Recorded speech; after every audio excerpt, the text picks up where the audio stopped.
The Komodo dragon, Varanus komodoensis, is without doubt one of the last living reminders of a time when the world belonged to reptiles. Suppose you were to meet this creature unexpectedly on the rocky trails of Komodo Island. In that case, you might very well mistake it for some wayward dinosaur, trudging along in no particular hurry,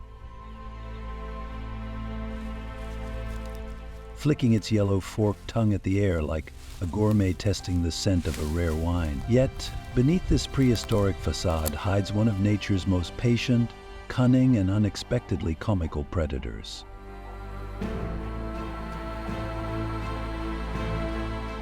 Measuring up to 10 feet from snout to tail tip and weighing more than 330 pounds, the Komodo is not the sort of lizard you can brush aside with a stick. It is the apex predator of its homeland, ruler of the Indonesian islands of Komodo, Ringka, Flores, and Gili Motang.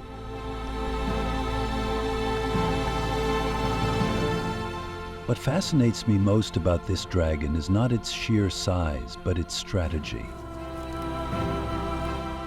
The Komodo dragon is more like an old fisherman, patient, calculating, and seemingly immune to boredom.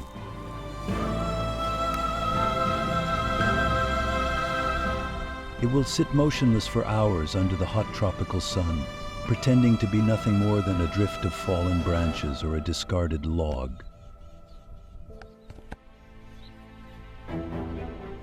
Until some unfortunate deer, wild boar, or goat ventures too close. Then, in a blink, the lethargic disguise is shed and the dragon becomes a blur of muscle and claws, launching itself forward with astonishing speed, sometimes clocking up to 12 miles per hour. Quite impressive for an animal that usually resembles a sack of bricks when it walks. Now, it is true that this ancient predator is not merely a biter, but a venomous biter, as modern science has revealed. For years, it was believed that Komodo dragons killed by infecting their prey with bacteria-laden bites. Early naturalists would describe their foul saliva as a cauldron of death. However, in 2009, Fry and his colleagues unraveled the mystery.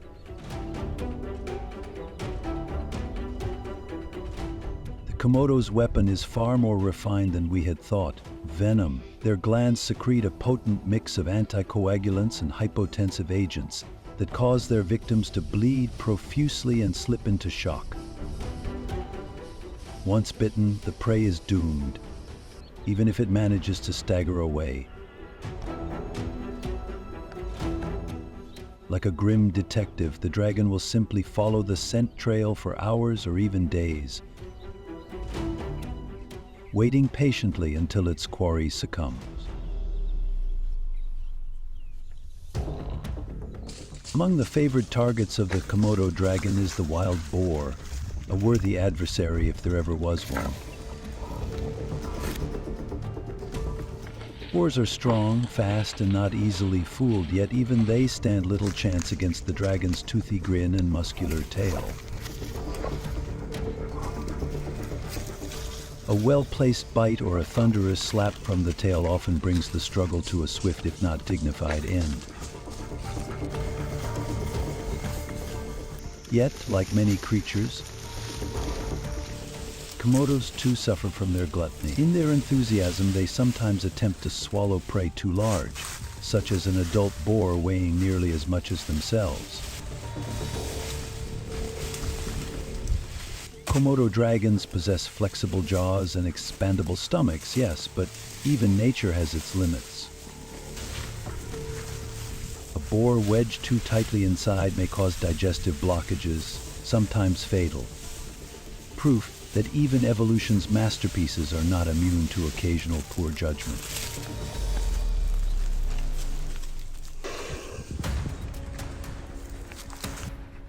Goats, on the other hand, present far less trouble. A Komodo can dispatch a goat almost with theatrical ease. With a few quiet steps and a sudden lunge, the dragon's serrated teeth and 350 psi bite force leave little room for the goat to mount any meaningful resistance.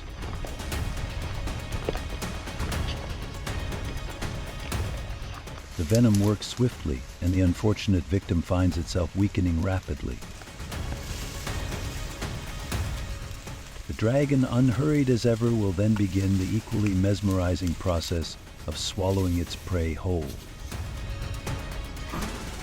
Jaws unhinging like a monstrous puppet, skin and muscles stretching to improbable limits, until the goat, piece by piece, vanishes down the dragon's throat. But even this gruesome feast is not without hazards. After such a heavy meal, a Komodo becomes sluggish and vulnerable, often retreating into the shade to digest for hours or even days.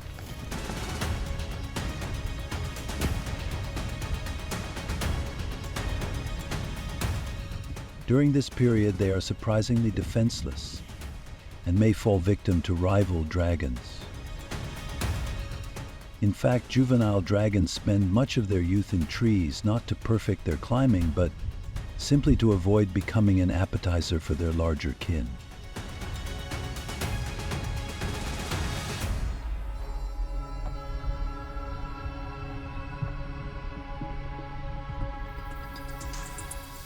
In watching Komodo dragons, one does not just see an apex predator. One sees a creature deeply in tune with its rugged, harsh environment. They are neither reckless nor hurried. They are living paradoxes. Both brutal and patient, clumsy and cunning, terrifying and, to the careful observer, oddly fascinating. They are survivors, crafted by millions of years of trial and error. And if one dares to look beyond their fearsome reputation, one might just find, as I have, that even these ancient dragons possess a strange, silent nobility.